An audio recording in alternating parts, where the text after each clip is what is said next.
work every day. She got straight A's, as I said. But Kamala Harris was the Attorney General of California. And Kamala Harris learned that the state was losing $1.3 billion a year because of truancy. And she said, I want that money.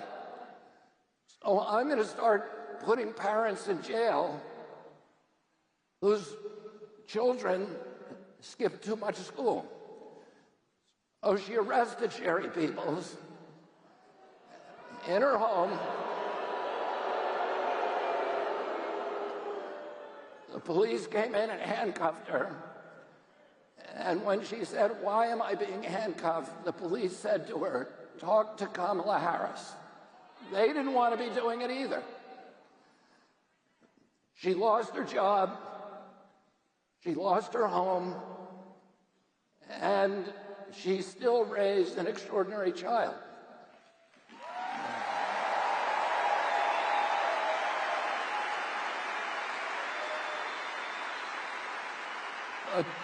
Don't you want a president of the United States who's going to end chronic disease rather than putting parents in jail?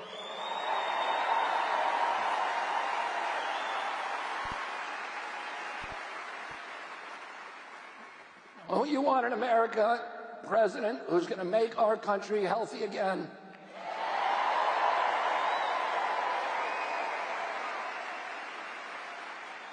I saw another posting while I was driving down here today that shocked me too, actually. One was of President Obama saying that he didn't understand. That he didn't understand where all the division was coming from and the polarization in this country.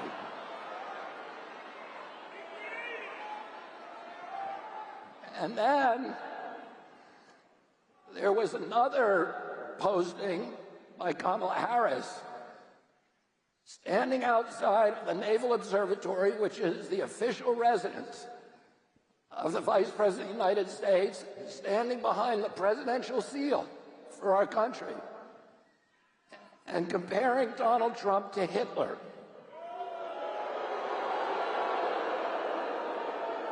And saying that he was a fascist. And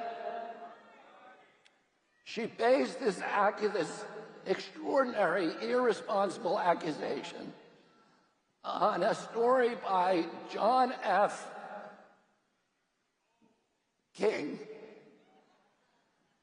who was the director of Department of Homeland Security under Donald Trump and is a former Marine general and is deep into the deep state and to the intelligence apparatus in this country. Or John F. Kelly, I'm sorry. And Kelly told another story that Donald Trump had, during his presidency, Donald Trump learned that there was a Mexican-American soldier who had been murdered at Fort Hood, and that the Pentagon was refusing to pay her medical expenses, her funeral expenses.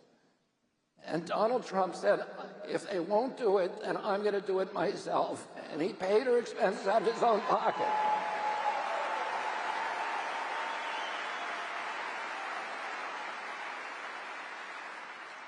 And in order to discredit this extraordinary gesture of love and generosity by the American president, a soldier who he had never met before, John Kelly invented a story that he had made an insensitive remark about Mexicans. Unfortunately for Kelly, there were 3 people in the room at that time who all said that Kelly was lying, that it was an outright fabrication. So we need to wonder when Kelly invents this story that says that, where he said that President Trump wanted generals around him who were like Hitler's generals, which of course he didn't say. We already know that Kelly is a liar. and that Kelly invented other stories that were derogatory about the president. And these are the kind of stories you're seeing from all the generals and the intelligence agents who do not want to see Donald Trump in office again. And we have now somebody who's running for the presidency of the United States, a vice president, who is repeating these irresponsible stories. And to me, that alone disqualifies her for the presidency.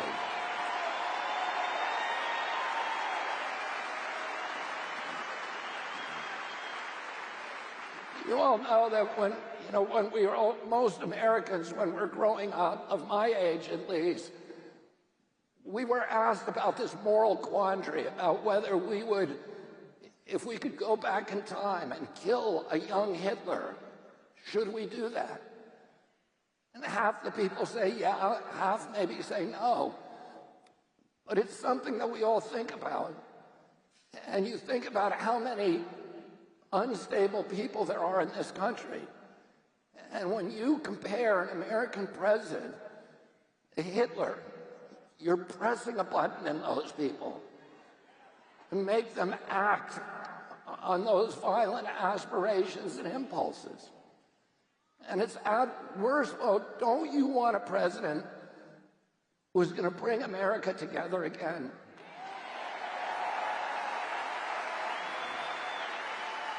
Who's going to end the polarization and the division in our country? You know, I left the Democratic Party because the Democratic Party left me.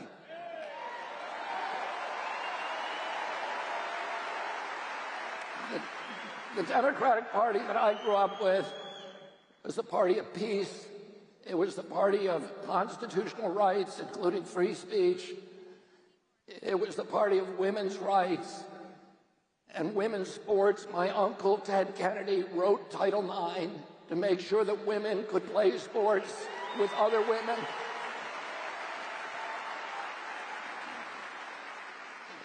It was the party of cops and firefighters and working people, and it was the party that stood up to Wall Street, the big banks, big ag, big pharma, big food, and all of the other vested interests that have gained ownership of our government and have captured our agencies and made them predatory against the American public.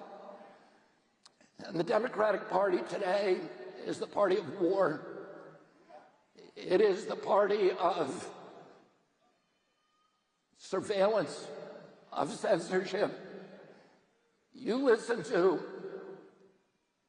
President Harris boast about the people who are supporting her, who have flocked now to the Democratic Party, people like John Kelly, people like Dick Cheney. Do you want Dick Cheney back in the White House? And people like John Bolton. These are the people who wrote the Patriot Act, the act that launched the surveillance state, that launched the national security state, that introduced torture, and introduced surveillance, and allowed the CIA to spy on the American public for the first time in our history. They're the people who gave us the Iraq War, who lied to us in order to get us into the Iraq War. That war was the worst foreign policy blunder in American history.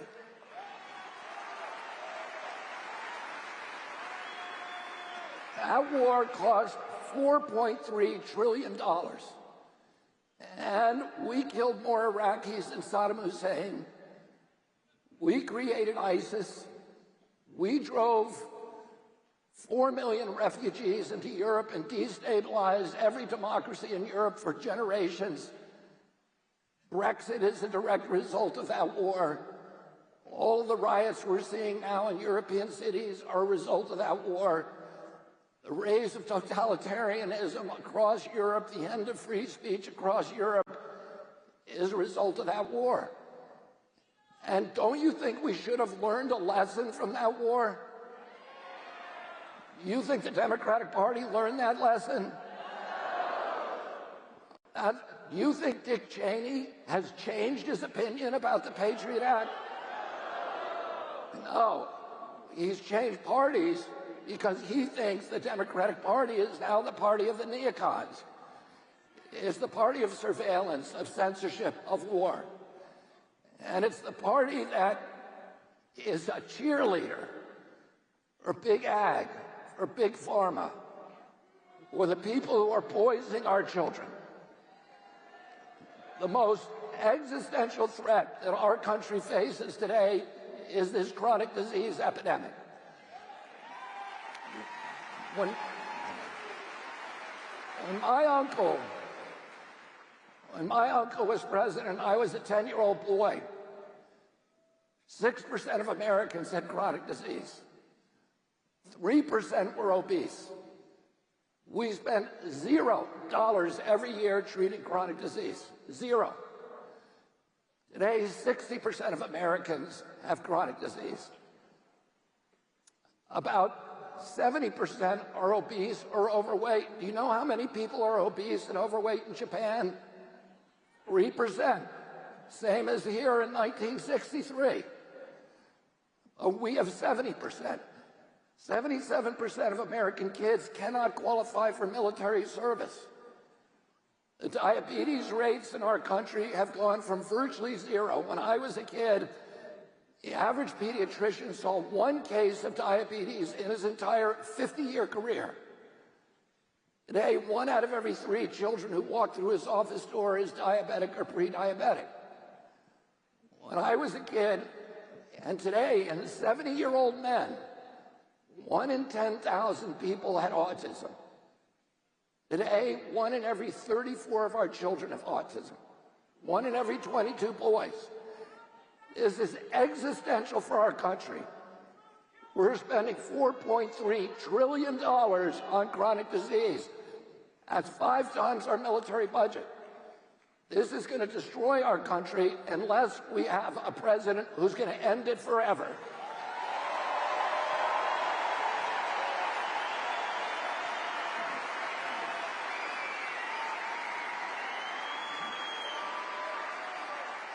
And that's why I am fighting every waking moment for the next 15 days to make sure that Donald Trump is elected President of the United States.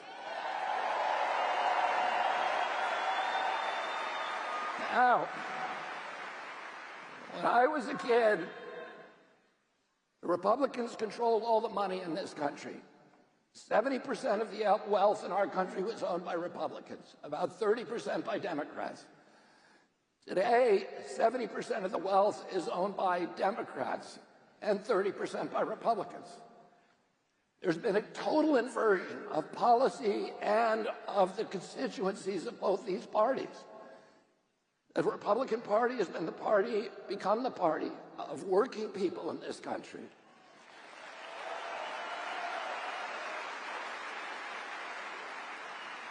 About a month ago, I was with Charlie Kirk. Let's give a big hand for Charlie Kirk.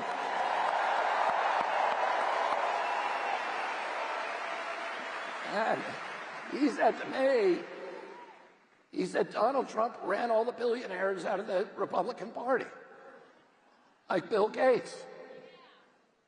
And yesterday, it was announced that Kamala Harris has raised $2 for every $1 that has been raised by Donald Trump.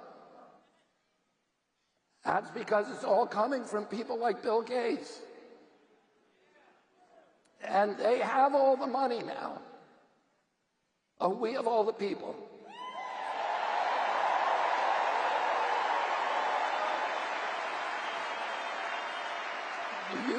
Do you think that Kamala Harris could put together a crowd like this? No. No way. We are going to win this by a landslide.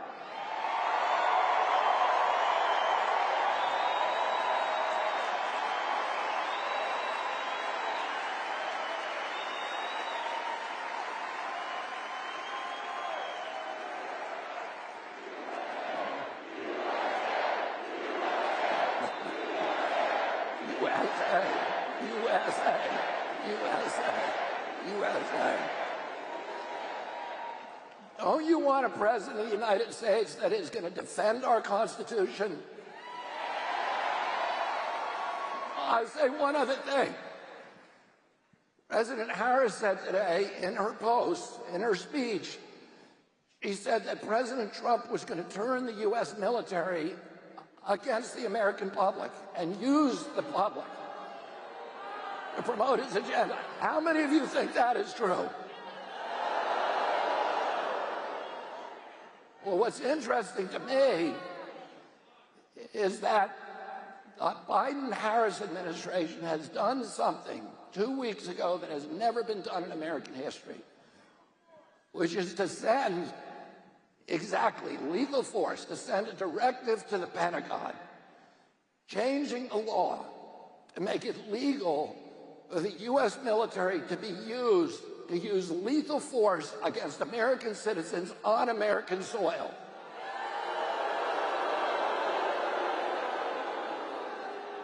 Technically, now it's legal for the U.S. military, under this directive, it will become legal for the U.S. military to shoot and kill Americans who engage in political protest because they disagree with policies of the White House.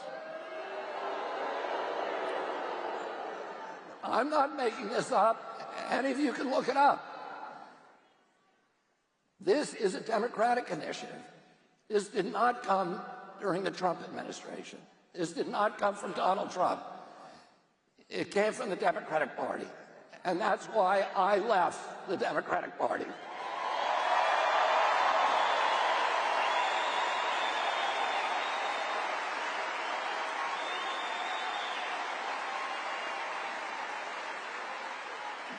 Don't you want a president of the United States who is going to protect our Constitution? Don't you want a president who's going to end all the foreign forever wars? Don't you want a president who's going to stand up for free speech? Don't you want a president who's going to stand up for the Bill of Rights? And don't you want a president who is going to stand up for the Constitution of the United States in every way? And don't you want a president who has the guts to stand up to the CIA? And don't you want a president who is able to stand up to the military-industrial complex and to BlackRock and to Bill Gates and to State Street and Vanguard and Wall Street and Big Ag and Big Pharma and Big Food? And don't you want a president who's going to make America healthy again? And vote for Donald Trump. God bless you all. God bless America.